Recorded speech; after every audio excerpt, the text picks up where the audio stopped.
बिस्मिल्लाहिर्रहमानिर्रहीम। अस्सलाम वालेकुम। कैसे हैं आप सब लोग। आज मैं आपके लिए बहुत ही मज़ेदार दाल चावल की रेसिपी लेके आई हूँ। बहुत ही ट्रेडिशनल सी रेसिपी है। दाल चावल बहुत मज़े के बनते हैं और बहुत यमी होते हैं। सबसे पहले आपने क्या करना है कि पानी के अंदर प्याज और नमक डाल के और थोड़ा सा गरम मसाला डाल के आपने दाल को ऐड करके और इसको बॉईल कर लेना है गलने तक। जब तक ये गल जाती है आपने इसको अलग से रख लेना है गाल के। और उसी पतीले में आपने हांडी में मैं बना रही हूँ। हांडी में बहुत मज़े की दाल सब्ज़ी वगैरह बनती है।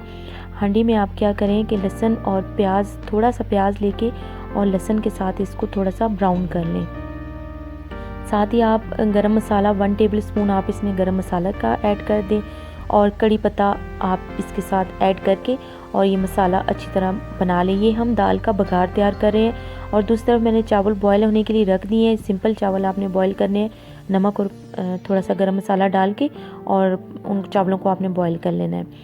अब आपने क्या करना है कि इसको बहुत अच्छी तरह से फ्राई करना है। जब कड़ी पत्ते की आवाज़ आने लगे ना तो आपने इसमें टमाटर और हरी मिर्च डाल के और ज़रा सा इसको भून लेना है। यहाँ पे आप ज़रा से टमाटर नरम होंगे तो आपने इसमें मसाले ऐड कर देने हैं। बहुत ही सादा से सिंपल से मसाले हैं और बहुत यमी ये दाल बनी थी और हमने दाल और चावल बहुत मज़े से खाए थे। यहाँ पे आपने क्या करना है, थोड़े से टमाटर सॉफ्ट हो गए हैं, आपने हस्ब ज़ायक़ा इसमें मिर्चें डालनी है और थोड़ी सी आपने इसमें हल्दी डाल देनी है। हाफ़ टी स्पून आपने इसमें हल्दी का ऐड कर देना है। हस्ब ज़ायक़ा आपने इसमें नमक ऐड करना है जितना आपको पसंद है। ज़्यादा नमक भी नहीं सेहत के लिए अच्छा होता। आपने क्या करना है कि अगर आप देसी घी का इसको तड़का लगाना चाहते हैं और या इसको आप बटर का तड़का लगाना चाहते हैं तो वो भी आप इसमें ऐड कर सकते हैं।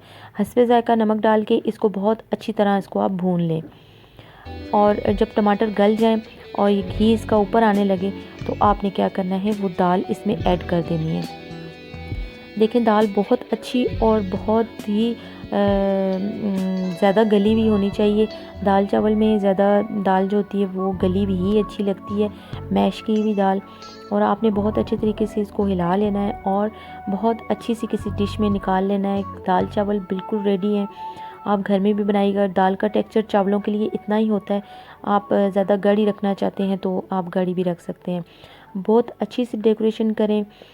ये साथ में मैंने ऑलिव का अचार रखा है। इसकी रेसिपी मैं आपको डिस्क्रिप्शन में इंशाल्लाह और स्क्रीन एंड में मैं आपको इंशाल्लाह इसकी रेसिपी दूंगी। मैंने अपने चैनल पे ये ऑलिव का अचार बनाया है। अभी ये मुकम्मल तौर पे तैयार नहीं हुआ लेकिन सब ने खाना शुरू कर दिया है। 24 दिनों में तैयार होता है। और दुआओं में मुझे याद रखा करें और मेरे चैनल को सब्सक्राइब कर दें अगर मेरे चैनल पे जो नए हैं, और बेल नोटिफिकेशन को ऑन कर दें ताकि मेरी हर आने वाली नई वीडियो आप तक आसानी के साथ पहुंच सके। अच्छा खाएं, कम खाएं और सेहत बख्श खाएं। और मुझे भी दुआओं में याद रखिएगा और सब के लिए दुआ करें। अल्लाह ताला हम सबको अपनी हिफ्ज़-ओ-मान में रखे। अगली रेसिपी में मिलेंगे इंशाअल्लाह। अल्लाह हाफ़िज़।